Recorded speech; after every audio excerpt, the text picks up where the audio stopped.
Hello and welcome. You're watching Around the World here on News 9. I am Krishna Kumar. Straight to the big international story that we're tracking here. Israel's Prime Minister Benjamin Netanyahu sacked his defense minister Yoav Gallant on Sunday, and that triggered mass protests across the country.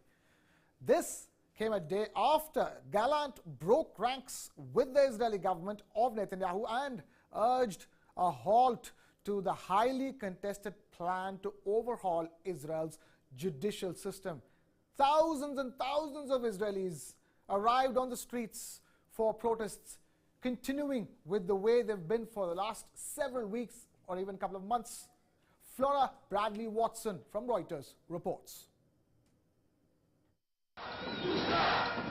Tens of thousands of people took to the streets across Israel on Sunday, angry after the country's defense minister, Yoav Gallant, was sacked. Just a day earlier, Gallant had broken ranks with the government and urged a halt to a highly contested plan to overhaul the justice system. Demonstrators blocked a major highway in Tel Aviv, waving blue and white Israeli flags and lighting bonfires. They also gathered outside Prime Minister Benjamin Netanyahu's private residence in Jerusalem. We are here for the democracy. Bibi is not here for the democracy. Thank you very much.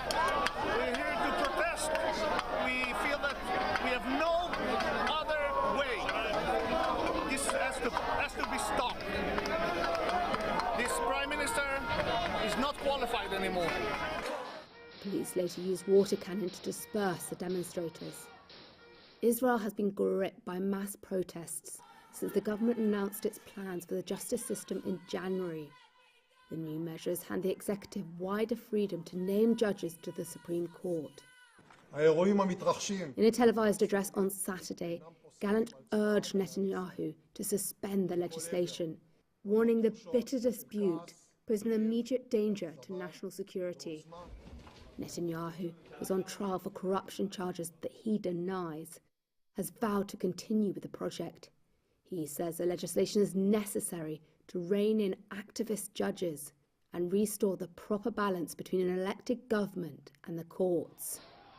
The United States said it was deeply concerned by Sunday's events and saw an urgent need for compromise. Israel's Consul General in New York responded to Gallant's sacking by resigning. Shifting focus away from Israel to Canada, which has blocked the Chinese-owned social media app TikTok from government-issued devices.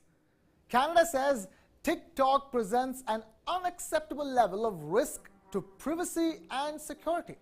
Now, Canada has also moved to block government employees from downloading the application in the future. The Treasury Board of Canada's Secretariat has officially confirmed this in a statement. TikTok's data collection methods provide considerable access to the contents of the phone, according to the Treasury Board of Canada's Secretariat. Let's now listen into what Canada's Prime Minister Justin Trudeau had to say.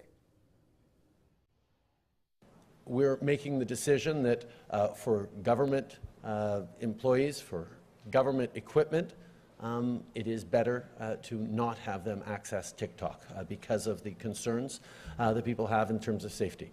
This may be a first step. It may be the only step we need to take, but every step of the way we're going to be making sure we're keeping Canadians safe. And certainly, I suspect that as government takes the significant step of telling all federal employees that they can no longer use TikTok on their work phones, many Canadians, from businesses to private individuals, will reflect on the security of their own data and perhaps make choices in consequence. But I'm always a fan of giving Canadians the information for them to make the right decisions for them. Now, as the exodus of Western car makers narrows options for people in Russia, Russian car buyers, Chinese automakers are now filling up that gap, and it's forcing Russians to overcome their reluctance to embrace Chinese brands and also pay higher prices as well. Reuters' Julian Satterthwaite reports. Russian car buyers have some new brand names to get their heads around. Chinese makers have rushed in to fill the gap left by Western firms that have pulled out. That leaves shoppers to learn about companies like Haval and Geely. So far, the welcome is wary at best. Car buyers Reuters spoke to were unsure about the quality of the new offerings. At the price they're charging, the plastics look cheap, says one man. Auto journalist Sergei Aslanyan says that reflects a Russian perception that Chinese products are down market. If a person in Russia wants to put somebody down, they will say that, hey, you have a Chinese phone or your car is Chinese. At the moment, people are not that hungry to show demand for Chinese products. We need to end up like Cuba first, to turn into pedestrians over the years, and then maybe we will lower the expectations enough for Chinese cars. Sales figures tell a different story, though. Chinese brands now have almost 40% of Russia's car market, up from less than 10% early last year. The main driver may be the simple fact of availability. In the eastern city of Vladivostok, Vladimir Shestak sells Western and Chinese brands. In light of all the recent events, we mostly rely on Geely sales now. But we continue to sell Mercedes cars. Some of them are bought via parallel import. Some are leftover stock from before. Russians increasingly have little choice, with most Western brands already gone. Volkswagen's Skoda unit is currently in the final stages of negotiating a deal to sell its assets. The departure of such firms was one factor in a near 60% slump in total car sales last year. For many buyers, that means it may soon be a case of go Chinese or catch the bus. Now, moving on to the world of online retail, where Amazon and other big online retailers who use so-called free delivery to cultivate customer loyalty, they are now scrambling to keep it from draining profits as costs are rising higher and higher and e-commerce contracts are narrowing. This report by Reuters' Alex Cohen tells you more.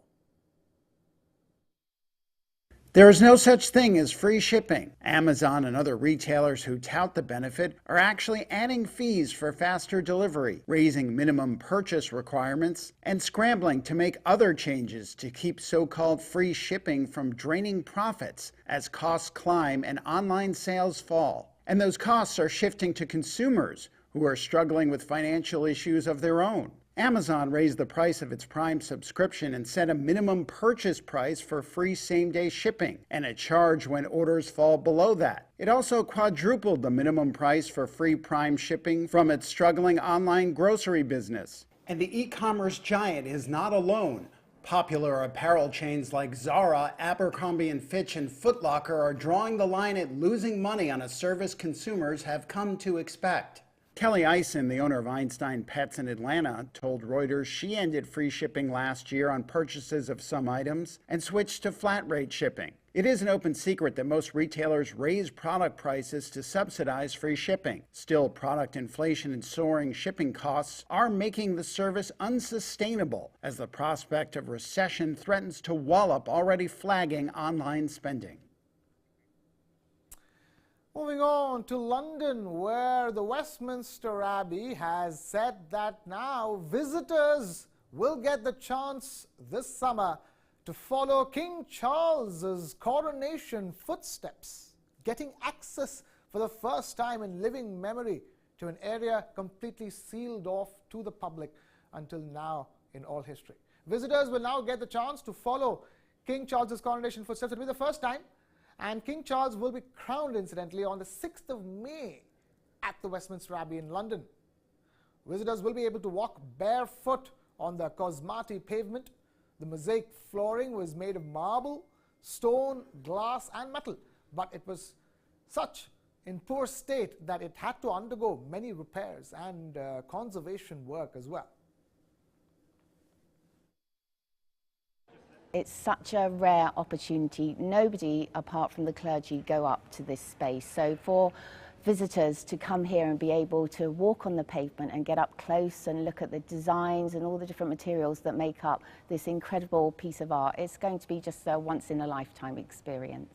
It was in such a deteriorated state that it couldn't be used, so it was always protected with carpet. So for the first time in kind of known history, this pavement will be on view and used for a coronation. So we get to see all the beautiful designs, all the colourful stones that make up this amazing work of art. And with that, it's a wrap here on this edition of Around the World. Thank you so much for watching. This is Krishna Kumar signing off.